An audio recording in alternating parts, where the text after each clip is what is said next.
Hello friend, मैं नीलू लोक गायिका गीत अपने यूट्यूब चैनल पे आप सभी दर्शकों का स्वागत करती हूँ और मैं जा रही हूँ एक मस्त मज़ेदार नाच गीत गाने। आप लोग को ज़रूर पसंद आएगा। मेरे वीडियो को लाइक सब्सक्राइब करना दोस्त, और जो फेसबुक से देख रहे हैं पेज को फॉलो करें। राधे राधे, हरे कृष्णा।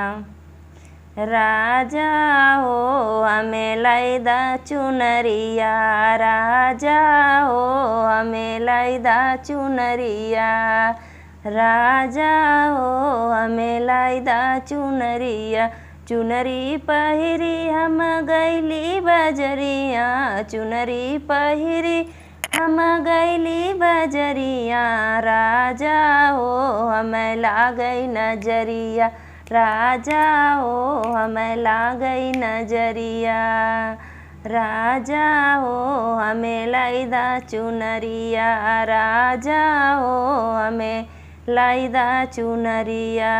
पटना सहरिया से बैदा बोलाइदा, पटना सहरिया से बैदा बोलाइदा, राजा हो नजर झरवैदा, राजा हो झरवैदा नजरिया, राजा हो झरवैदा नजरिया।